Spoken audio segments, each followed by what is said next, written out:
If you spent more than a few minutes on the internet, you're probably aware that Jew haters not only hate Jews, many of them actually believe that the Jews they hate are not real. So they hate us for being Jews, but at the same time think that we aren't actually Jews. No contradiction there, right? Today, we're going to look at one of the ugliest anti-Semitic conspiracy theories out there, and the scientific facts that completely debunk it.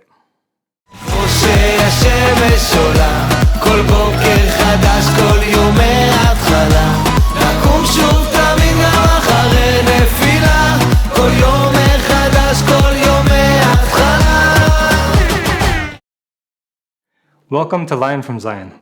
I'm Ari, a Jew living in Jerusalem, and on this channel I talk to you about the Jewish people.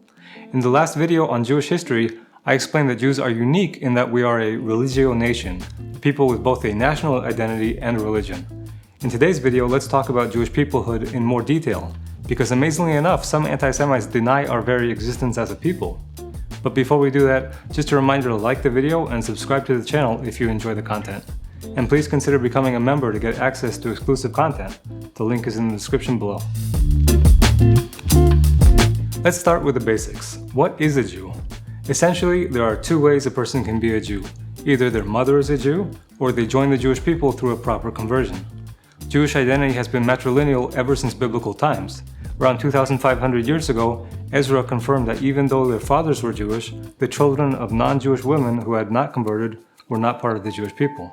Throughout history, those who choose Judaism by converting are considered Jews just like any native-born Jew. This is reiterated many times in the Torah, which emphasizes that the law is one and the same for the native-born Jew and the convert. At the same time, Jewish law forbids proselytizing and only allows conversion for those who are sincere.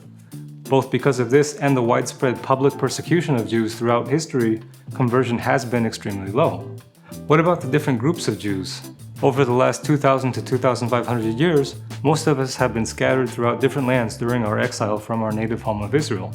So it should be no surprise that there are different Jewish communities based on where we have lived.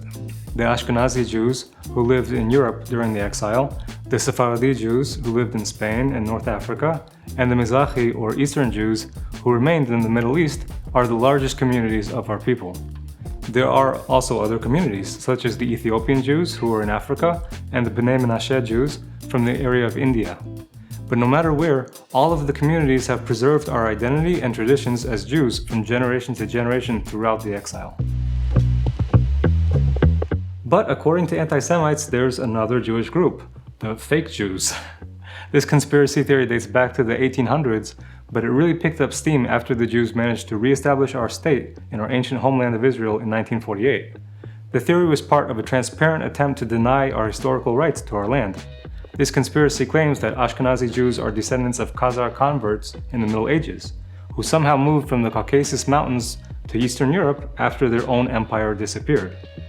Therefore, according to this anti-Semitic conspiracy, Ashkenazi Jews are not from the Middle East and have no connection to the land of Israel. Advocates of this conspiracy cite a widely criticized book called The Invention of the Jewish People by Shlomo Sand of Tel Aviv University. Experts have discredited his book due to its total lack of any actual historical evidence to back up the outlandish claims and conjecture. Incidentally, Sand, a communist who was born in Austria, does not identify as a Jew, and even wrote another book entitled How I Stopped Being a Jew to further distance himself from the Jewish people. Sand was not the first to push the Khazar conversion theory, as he simply recycled a previous book, The 13th Tribe by Arthur Koestler. Like Sand, Koestler was also a former communist who grew up in Austria, and he was also Jewish by birth. And like Sand, his book has been thoroughly discredited by experts for its lack of evidence. But this lack of evidence didn't stop anti-Semites from embracing the books to vilify Jews as being fake. Some Christian anti-Semites adopted the conspiracy while citing the early Christian book of Revelation by John that talks about fake Jews who say they are Jews but are not, and instead belong to the so-called synagogue of Satan. It should be noted that many Christian scholars repudiate the idea that Revelation 2:9 and 3:9 refer to the Jews of today, and instead say they are a polemic against those who opposed the early Christians. The conspiracy theory resonated even more strongly, perhaps, with Arab Muslim anti-Semites seeking to deny Jewish rights to the land of Israel. It conveniently allows them to ignore their own religious text, as Quran 5:21 and 26:59 explicitly state that Allah gave the land of Israel to the children of Israel, in other words, to the Jews. modern Muslim anti-Semites justify opposing Israel by simply pretending modern Jews, and especially Ashkenazi Jews, who led the establishment of the modern state of Israel, aren't real Jews and have no peoplehood. There are several flaws with this line of reasoning even before we get to the evidence that thoroughly debunks it. First, by focusing on Ashkenazi Jews, they ignore the fact that the majority of Israeli Jews today are Sephardi or Mizrahi. And of course, these distinctions between the different groups are becoming increasingly insignificant, since the Jewish people are literally reuniting and becoming one. Case in point, I'm an Ashkenazi Jew and my wife is a Mizrahi Jew, as her family lived in Yemen. Also, as I mentioned earlier, a convert is considered a full member of the Jewish people, just like a native-born Jew.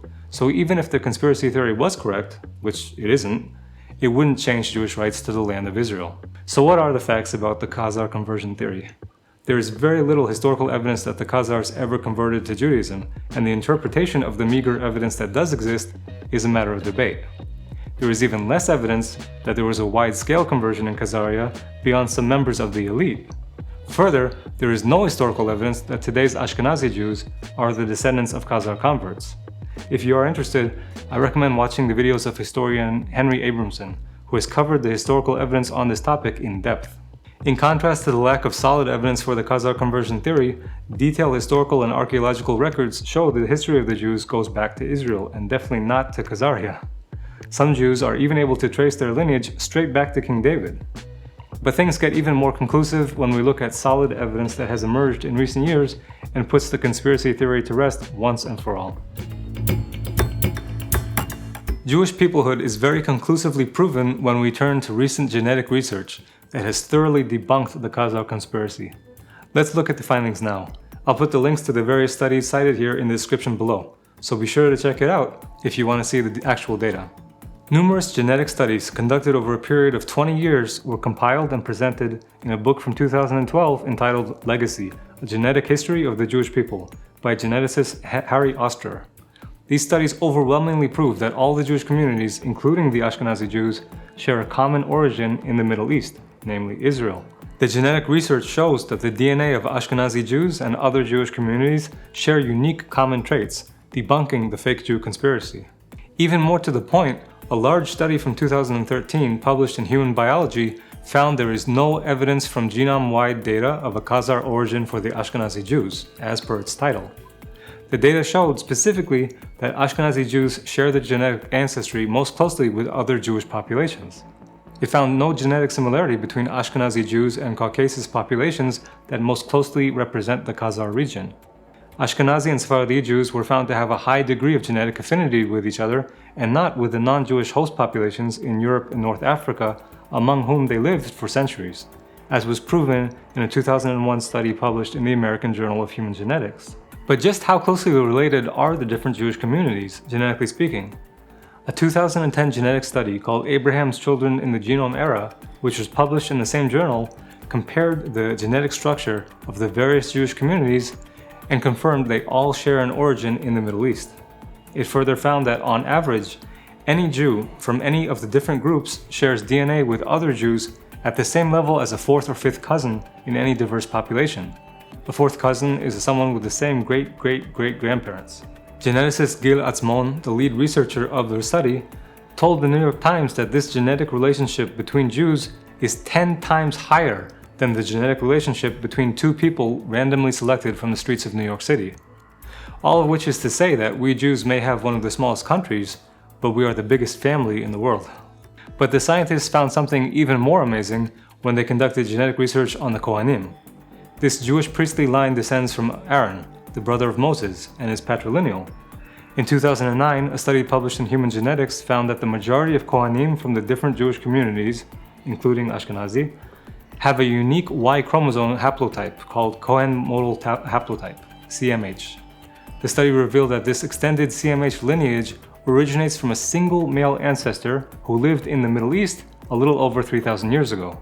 This exactly corresponds to Aaron, the common direct ancestor of the Kohanim, who happened to live here approximately 3,300 years ago, as recorded in the Torah. Amazing, right? And since the study included Kohanim from all Jewish groups, including Ashkenazi Jews, it further debunked the Khazar conversion conspiracy. So there you have it. The anti-Semitic conspiracy about fake Jews who have no connection to the Middle East or to other Jews has been completely debunked by comprehensive genetic research.